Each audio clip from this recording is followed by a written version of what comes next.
ডাঙৰীয়াই আমাৰ সমাজ জীৱনৰ কাৰণে বহু গুৰুত্বপূৰ্ণ বিভিন্ন কাৰ্যসূচীৰ ভিতৰত এই মুহূৰ্তত কেইটামান অতি ধ্বজাবাহী 4টা আঁচনি ৰাইজৰ ওচৰলৈ আগবঢ়াই দিছে। এটা হ'ল অৰুণোদয় 3, এটা হ'ল মুখ্যমন্ত্ৰী মহিলা উদ্যমিতা আঁচনি, এটা হ'ল CM ত্ৰিপুলে আৰু এটা হ'ল এটিকলি দুটিপাত।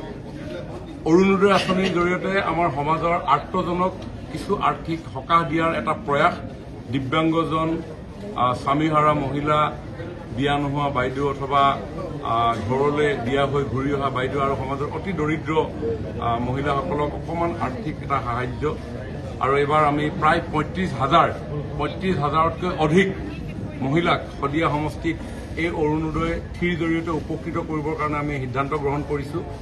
যিসকল অৰুণোদয় 2ত এই আঁচনিত অন্তৰ্ভুক্ত হৈ আছিল, কিছু কাৰণত তেওঁলোক বাদ পৰি গৈছে, তেওঁলোককো যাতে আমি অন্তৰ্ভুক্ত কৰিব পাৰোঁ তাৰ কাৰণে আজি আমি এই ৰিভিউ মিটিং জিলা আয়ুক্ত CDC বিধায়ক ডাঙৰীয়াৰ উপস্থিতি আমি কৰিলোঁ।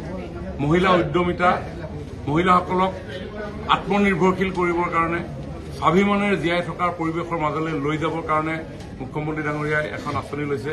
সেইখন মহিলা উদ্যমিতা আঁচনি, যাতে এম্পাৱাৰমেণ্ট হয় মহিলাসকল আৰু তেওঁলোকে নিজেই জব ক্ৰিয়েটৰ হিচাপে প্ৰতিষ্ঠা লাভ কৰে।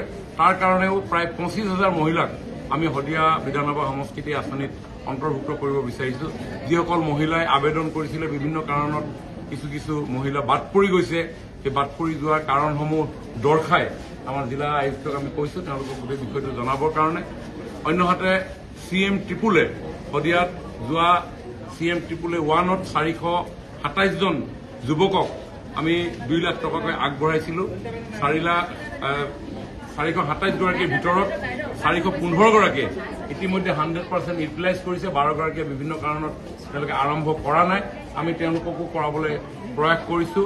আৰু এইবাৰ CM ত্ৰিপুলেত আমাৰ শদিয়া সমষ্টিত বহু যুৱক যুৱতীয়ে এপ্লাই কৰিছে। তেওঁলোকক আমি এই আঁচনিখনৰ জৰিয়তে অন্তৰ্ভুক্ত কৰি তেওঁলোককো স্বাৱলম্বী কৰিবৰ কাৰণে আমি প্ৰয়াস কৰিম। তাৰে আমি ৰিভিউ কৰিলোঁ। আৰু অন্যহাতে শদিয়া সমষ্টিত 11খন চাহ বাগিচা আছে।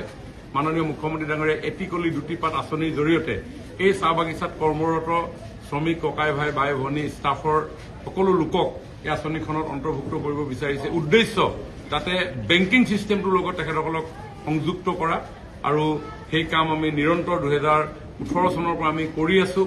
চাহ বাগিচাৰ ৰাইজৰ এটা বেংক একাউণ্ট আছিল 2018 চনৰ আগলৈকে, কাৰণ তেওঁলোকে দৰমহা পইচা টেবুলত লৈছিল। ৰিটায়াৰ বেনিফিট যিখন চেক পাইছিল এখন দৰমহা বজাৰত সুদখোৰৰ ওচৰত বিক্ৰী কৰিব লগা হৈছিল এটা বেংক একাউণ্ট নথকাৰ কাৰণে।